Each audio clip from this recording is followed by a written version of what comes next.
Some major game time decisions for the Bucs when they face the Raiders. That and more on today's episode of Locked On Bucs.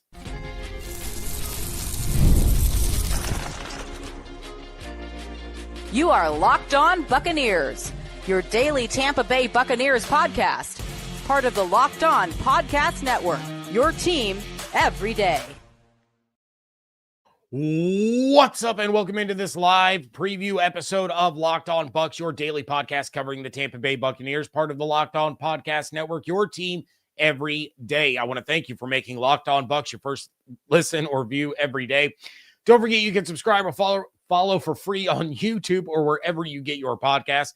And of course, you can follow along on Twitter. I am James Yarcho at JYarcho_Bucs, credentialed member of the media covering the Tampa Bay Buccaneers as editor-in-chief of the 813.TV, here with you every Monday through Friday, along with the everydayers.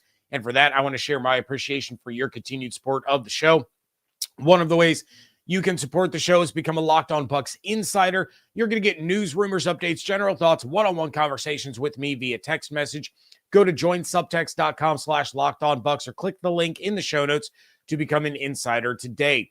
You can start the season with a big return on FanDuel. New customers can place a $5 bet, and you'll get started with $150 in bonus bets if you win your first $5 bet. Visit FanDuel.com to get started. Keys to victory and predictions coming up in a little bit, but let's start with the injury news as we always do on these Fridays. And KJ Britt, Mike Edwards, Troy Hill, all officially out for the game against the Raiders on Sunday. Then you have Josh Hayes, who popped up on the injury report with a hamstring injury on Friday. So now he's questionable. Also questionable in this game are Bucky Irving, J.J. Russell, Trey Palmer, Joe Tryon-Shoyinka, and Tykee Smith. Now, Tykee Smith is an interesting one. He was a full participant in Friday's practice, but is considered a game time decision. Todd Bowles talked about it with the media on Friday after practice, saying, quote, "We're going to work him out before the game and see where he's at as far as what he knows game plan wise, and we'll go from there," end quote. If Tykee is able to go, that is going to help out this Buccaneers defense tremendously. That puts him back in that starting slot corner position, and it allows Christian Izien to drop back as your starting safety next to Antoine Winfield Jr. The Bucs brought back Ryan Neal to the practice squad. He could be a game day elevation. They re-signed Kayvon Merriweather, so there's a little bit of depth right there. But having Izien as your starting safety and Tykee as your starting slot corner makes the secondary a whole lot stronger than the alternatives. It also helps going up against Brock Bowers. Talked a lot about Brock Bowers on the crossover episode, but he's coming off of a career-high performance of 140 yards against the Chiefs. He's the NFL's fourth leading receiver with 884 yards. He's the top receiving tight end in the league. The Bucs, on the other hand, are 26th in the NFL against the tight end. So there's going to be a lot of Bowers in this game. Having Izien on the back end of this defense and allowing him to drop in coverage against Bowers is a far more favorable matchup for the Bucs than it would be if it was KJ Britt or JJ Russell or Kayvon Merriweather going one-on-one against Bowers. You essentially get to put a corner on him with much better coverage skills than some of the alternative players that you normally see. I know I've bagged a lot on KJ Britt this season for his pass coverage because it hasn't been good. He's one of the big reasons why the Bucs have struggled so much against the tight end position. Now, it's not like Izien is going to shadow Bowers or anything like that, but he's going to have a lot of opportunities to try and take Bowers out of plays because of his coverage ability. If Izien was in the slot with Tykee Smith out, the Bucs don't have that kind of flexibility, and it's going to make for a really long day and a lot of plus matchups for Brock Bowers against this defense. Now, of course, it is not imminent that Tykee plays. So it is still very possible that you're going to have Christian Izien as your slot corner, and that changes things in favor of the Raiders. But things are at least trending in the direction of Tykee Smith playing, and that could be a massive, massive boost. Mike Evans did not practice Wednesday or Thursday. He was limited on Friday. No injury designation for him. He's good to go. He's going to play. Bucky Irving, same thing. No practice Wednesday, no practice Thursday, limited on Friday. He is listed as questionable. He's going to be fine to play. My dude, Rock Riley, was tweeting about it on Thursday. He said, Bucky, Mike, they're good to go. They're going to be in. They're going to play. Greg Gaines, William Golston, Baker Mayfield, Anthony Nelson, all on the injury report, but have no designation. All are going to be good to go. The key ones to watch, obviously, Tykee Smith, who I just talked about, and then Josh Hayes. Having him pop up on Friday with a hamstring injury is concerning. It may cause him to miss this game, and that would be a blow to the depth of the secondary. Now, Josh Hayes, primarily a special teams guy, but he actually played pretty decently when he was on the field as a corner. Had a rough game, then bounced back, had a better game. I believe it was against the 49ers that Hayes actually had a pretty solid outing.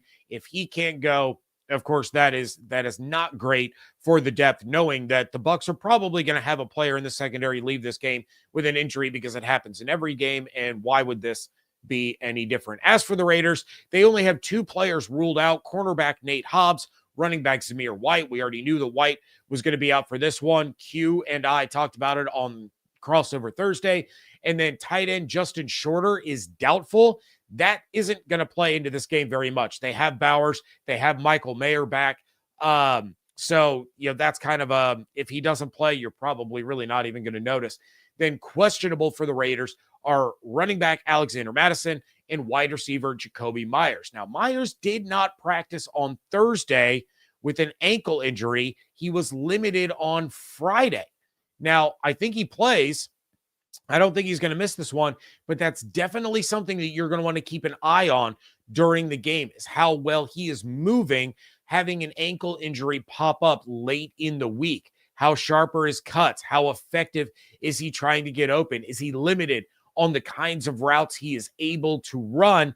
That could lead into, some mistakes, him trying to do something on that ankle that he really can't do. And now all of a sudden, Jamel Dean or Zion McCollum are in prime position to get an interception because he's not able to get out of his break very quickly or efficiently. So definitely something to watch, especially early in the game, is how is Myers running on that injured ankle. And it looks like the Raiders running backs, they're going to be rolling with Madison, Amir Abdullah, and Sincere McCormick. Q, again, talked about McCormick on Crossover Thursday. If you didn't see that, please go check it out. Your boy Q, phenomenal job covering the Las Vegas Raiders. But the Raiders come in with the NFL's worst rushing offense. It's going to put a lot of pressure on Aiden O'Connell and the passing game. That also puts a lot of pressure on the Bucs' beaten up defense to make sure that they get the job done. So Bowers, he's been their number one guy all year, but Jacoby Myers dealing with that ankle injury. It's going to be real interesting to see how all of this plays out. Going to jump into live chat real quick before we move on. We got Sean in the chat, says, yo, I bleed red and pewter, which in turn is what we are wearing Sunday. And then he gives a pirate growl or yell. I'm not going to do a pirate impression on this show. David Stacks, my dude, he says, please no Neil.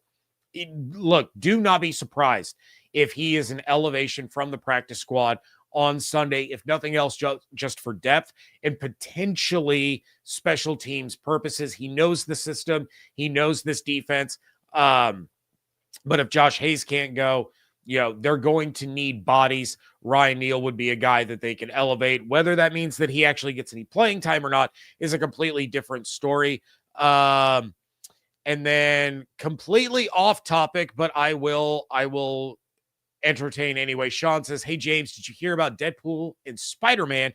If so, what are your thoughts? I've heard the murmurings that I guess Marvel approved a Deadpool and Spider-Man movie. I also heard that they approved a Wolverine versus Hulk movie. I don't know. I try not to get too excited about things like that because being a Star Wars fan, I've been burned too many times about announcements of projects that then turn around and get canceled. So I'll wait and be excited if it starts to come to fruition. If we see that, Ryan Reynolds and Tom Holland are out there filming together, that's when I'll get super hyped up and excited about it. All right.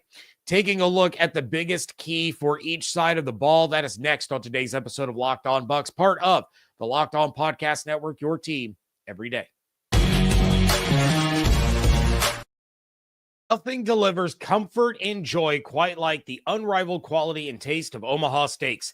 This year, skip the holiday hustle and bustle and save 50% off gourmet gifts site-wide at omahasteaks.com. Plus, get a $30 reward card when you shop early and score an extra $30 off with promo code NFL. With 5 generations of experience, they consistently deliver the world's best steak experience, and gifting experts at Omaha Steaks have made it easy to deliver the perfect gift with the thoughtfully curated gift packages starting at $89.99. From legendary steaks to mouth-watering desserts and more, save 50% off site-wide at omahasteaks.com. Plus, our listeners get an extra $30 off with promo code NFL and a $30 reward card when you shop early. That's 50% off at omahasteaks.com and an extra $30 off with promo code NFL. Minimum purchase may apply. Do you struggle to find the perfect gift during the holidays? Maybe gift giving isn't your love language. You overthink it and wind up with something disappointing or even nothing at all. Are you buying for someone who has everything so you can't ever pin down that perfect item since they always buy what they want when they want it? We've got the perfect gift for you. Skylight Frame is the touchscreen digital photo frame your whole family will love. Upload thousands of photos with your phone and watch them appear in seconds. It's easy to use and setup takes less than 30 seconds. Sharing is seamless. You can invite friends and family to easily share photos via the Skylight mobile app or email. No account or subscription is required. There are 2 sizes to choose from, the original 10-inch or the larger 15-inch gallery frame. They look perfect in any room. They can stand on their own, or you can easily mount them to the wall. Now, as a special limited time offer for our listeners, get $20 off your purchase of a Skylight frame when you go to skylightframe.com/NFL.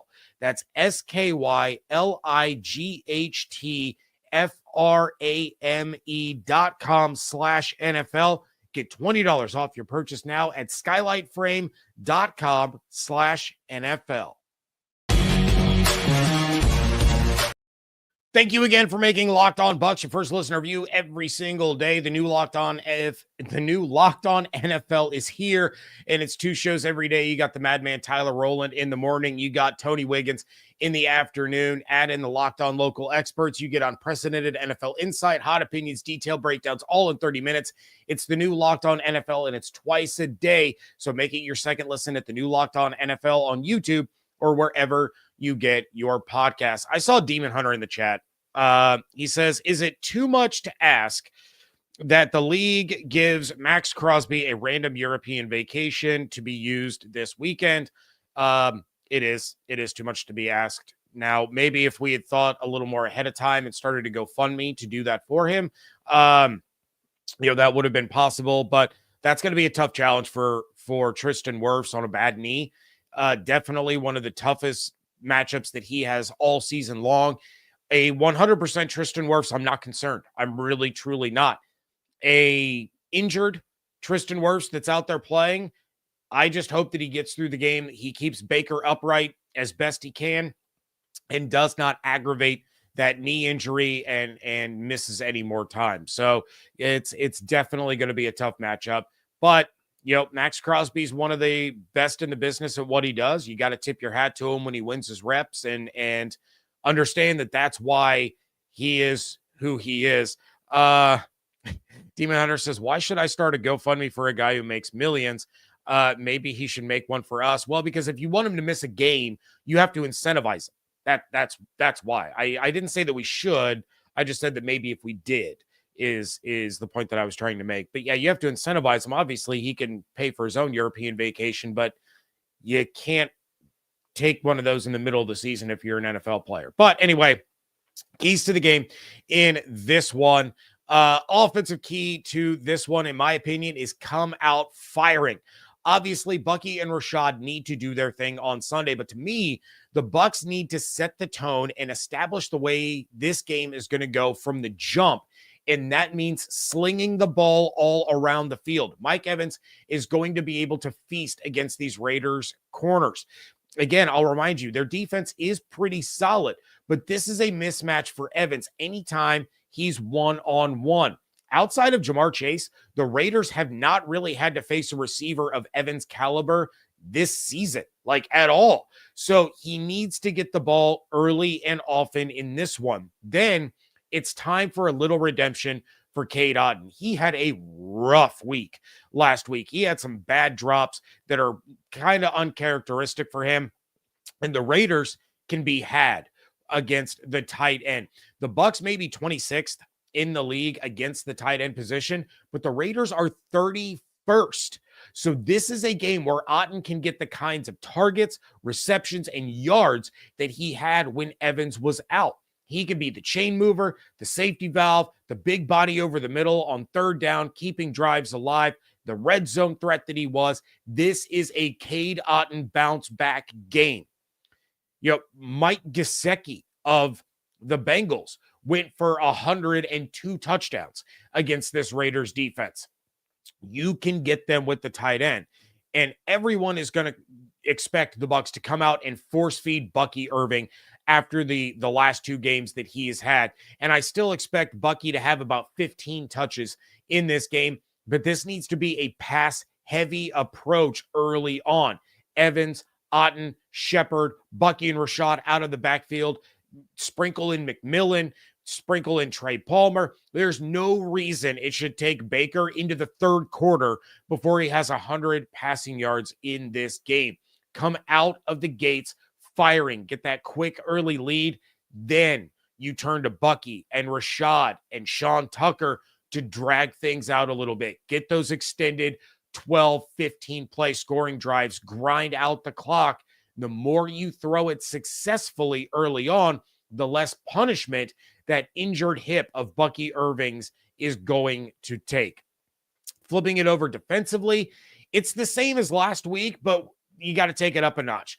First off, stop shooting yourself in the foot. Stop with the stupid penalties. Stop with the blown coverages. Stop with not getting off the field on third down, especially third and long. The Raiders are 26th in the NFL in third down conversion rate. They convert 34.6% of their third downs on the season. Over the last 3 weeks, a little improvement, but they're converting 37.5%.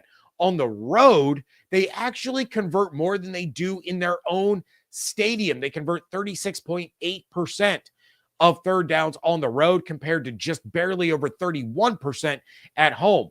The Bucs are 24th in the NFL in defensive third down conversion rate, meaning obviously how often they allow the opposing team to convert on third downs. On the season, the Bucs defense is allowing 42.8% of third downs to be converted and allowing 40% to be converted at home. They cannot let the Raiders get those third downs and keep drives going. We saw that against Carolina. We saw Bryce Young converting third downs early in that game, keeping drives alive, giving that Panthers offense momentum. I know it sounds simple, but this is what I mean when I talk about beating yourself. When you have the opportunity to get off the field and you blow it, or you give them a first down because of a penalty on a 3rd and 9, you get a defensive holding call. That's what costs you these games. Sometimes a team can make a great play. Adam Thielen last week in overtime with his one-handed grab, you tip your cap, you give him the credit, and it is what it is. Those guys are getting paid to play football too. They're going to make plays. But I'm talking about those 3rd and 5s, those 3rd and 8s, when you have a wide open tight end over the middle for a gain of 15. You're getting a defensive pass interference. You're getting a defensive holding. You're offsides and giving them a free play. And then they get to redo a third down with 5 less yards to gain. Get your butts off the field and give the ball back to the offense. Speaking of giving the ball back to the offense, you have to take the ball away against this team. The Raiders are a team that turns the ball over more than anyone else in the NFL. 12 interceptions thrown, 11 fumbles lost on the season. That's the most fumbles lost in the NFL this year. They're tied for the third most interceptions on the season. The Bucs have 5 interceptions and 9 fumble recoveries on defense. That's only 14 takeaways. 3 of those came against the Saints. These defenders better be peanut punching like their job depends on it. And I've got to see Zion or Antoine step up and make a big interception. Zion said before the year that he wanted 6 interceptions. That was his goal. He was working with the jugs machine. He was making his brand new wife work the jugs machine. He was going to different fields. He was going all over the place. He's only got 2. He's got 2 on the season with 5 games left. And credit to him, he's been a great corner this year. He's had some close calls. He's had some great pass breakups, but I need him to come away with a football in this game. He has to be able to take the football away in this one. Turnovers come in bunches. We saw it last season with the Bucs. They went for a long stretch without a defensive takeaway. Then all of a sudden they go on a tear where they were taking the ball away multiple times, for like 3-4 games in a row. They got a big takeaway last week in overtime with that Anthony Nelson forced fumble of Chuba Hubbard. Now you're going up against a team that fumbles more than anyone else in the league. You need multiple takeaways in this one. You need to absolutely just crush their soul by taking the ball away whenever you want to. You need 2-3 takeaways in this one. The earlier you do it, the better. Because then all of a sudden your offense is able to take that ball and you put the game out of reach by halftime, just like you did to the Giants.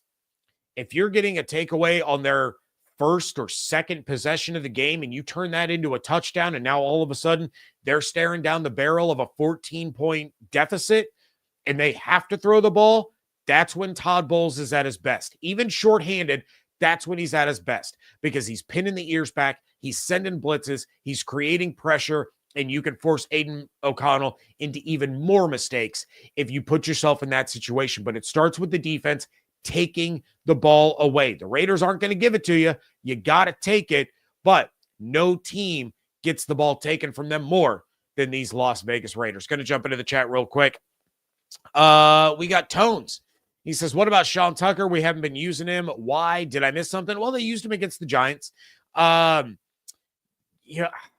I don't remember. I don't think he got any carries against the Panthers. He might have been on the field a couple of times. But look, when you have Bucky Irving doing what he was doing in that game, they've also said they're going to ride the hot hand. They know that they want Sean Tucker more involved, but they also are going to ride the hot hand. Bucky was the hottest hand there was.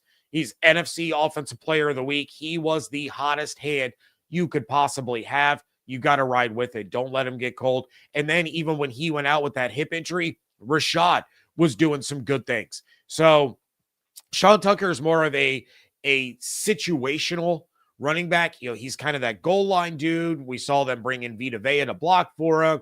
He's the short yardage guy, 4th and 1 at midfield kind of guy. Those are the kinds of situations. I don't think you're going to see a whole lot of extended drives where Sean Tucker is going to be the primary back. Barring any injury. And obviously, knock on wood, we all hope that doesn't happen. All right, prediction time is coming up next. Start dropping your bolds, your players, your scores in the chat. That is all coming up next on today's episode of Locked On Bucs. Hey, Locked On Bucs fans, I know you're like me and your holiday shopping list is, let's just say, far from complete. Well, if that's the case, I've got the perfect gift for the passionate sports fans in your life. Perhaps you've heard of Ice Shaker. Ice Shaker is now officially licensed with the NFL, NHL, NBA, NCAA, and MLB and will make the ideal gift. Created by and used by the Gronkowski brothers, Ice Shakers has sold over 1 million bottles. They have changed the game with workout bottles, and this is the gift that you've been looking for. Go to iceshaker.com and use code LOCKEDONNFL at checkout to save 25% on your order. Their patented twist-in agitator breaks up powders but is silent, so when you shake it, you don't hear that annoying ball rattling around. The agitator also works as a strainer, which makes it a very solid tailgating cup to mix drinks. And of course, they're customizable. Send them your logo or check out their custom shop to customize your favorite bottle. Turnaround time on custom bottles is just 3 to 5 business days. Order your team branded bottles today at iceshaker.com and use code LOCKEDONNFL for 25% off your order. Ice Shakers, show your support for your teams with the best branded workout bottles on the market. Ice Shakers. Get ready to tackle the NFL action with FanDuel, America's #1 sportsbook, because right now, new customers can bet $5 and get $150 in bonus bets if you win. The FanDuel Sportsbook app gives you everything you need to place live bets on the NFL all in one place.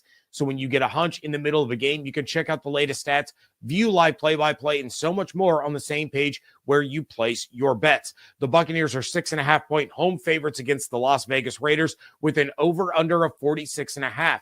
They've also closed the NFC South gap even more, with the Falcons still sitting at the favorite at -140, but the Bucs right behind at +110.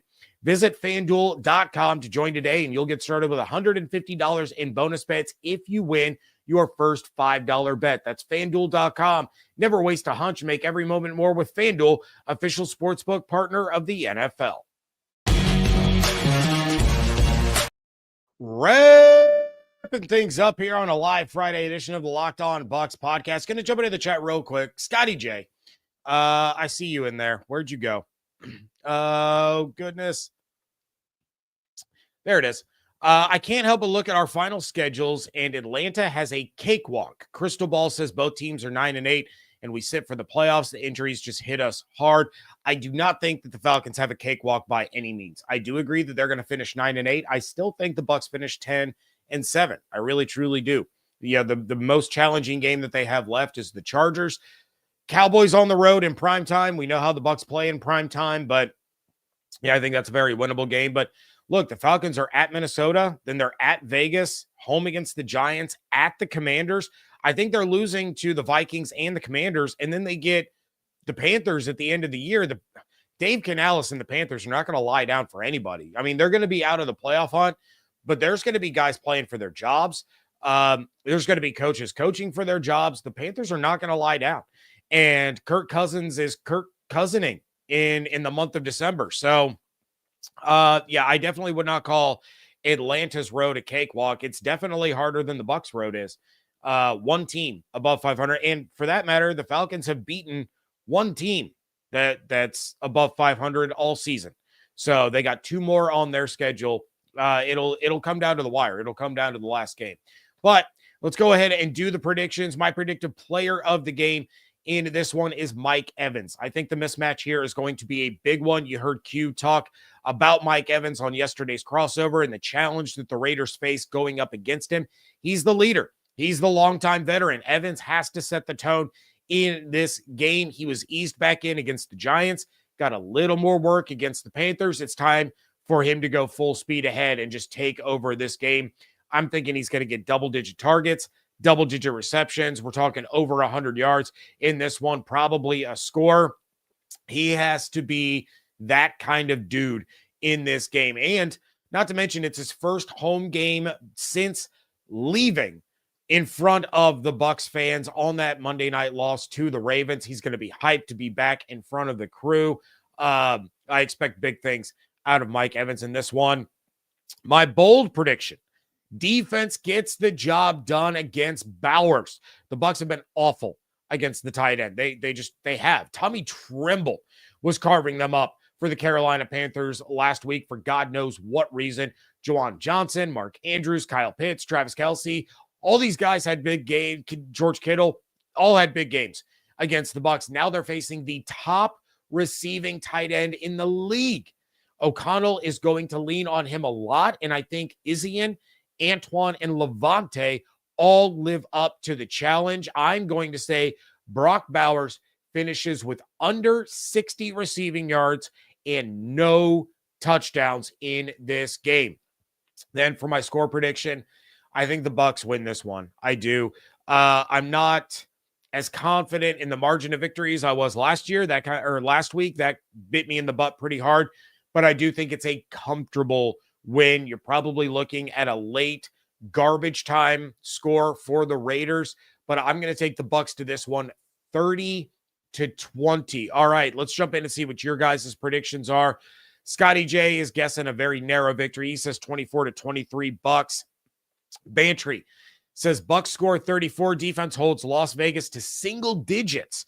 Could be anything from 0 to 9. Mike Evans with 150 plus and 2 touchdowns. Defense has 3 takeaways. Paul, a.k.a. OG Baker Bro, says Baker throws 3 touchdowns. Mike gets 125 yards. Bucky and Rashad each with a touchdown. Bucs win 38-17. Richard, great minds think alike. He also says Bucs 30, Raiders 20. Destined for Greatness says 34-21 Bucs. Mike goes for 150 and 2. David says we are wearing the same uniforms that we beat the Raiders in Super Bowl 37. Indeed, I saw a lot of Bucs fans super hyped they're wearing the red jerseys. I don't know. I don't get the hate over what jerseys they wear. Like, to me, it's kind of whatever. If they wear the white, they wear the white. If they wear the red, they wear the red. My question is, where's the pewter? We didn't get any pewter jerseys this year, and I'm upset about it. I wanted to see that all pewter look that they have. Let's see. We got David says 31-14 Bucs. Richard says all 3 running backs get 75 yards rushing. That is bold. That is real bold. And then Bryce says 31-10 Bucs. Bucky gets 100 plus rushing yards. Again, Tykee plays. He, Cansey, and Vea each get sacks. He's predicting 5 sacks for the Bucs defense. And the last one, Demon Hunter, 38-14 Bucs. Mike and Bucky both have 175 plus total scrimmage yards. You guys are predicting a lot of yards against a pretty solid defense, but I love it. Keep that energy, and we will talk about it Sunday after the game. Make sure that you are subscribed on YouTube with the notifications turned on. You'll know when I do my post-game live reaction episode here on YouTube.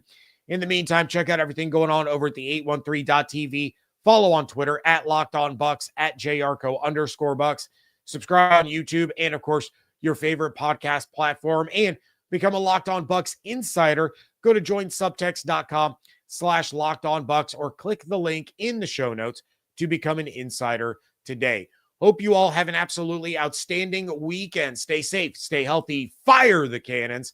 Want to thank you so much for joining me right here on Locked On Bucs, part of the Locked On Podcast Network, your team every day.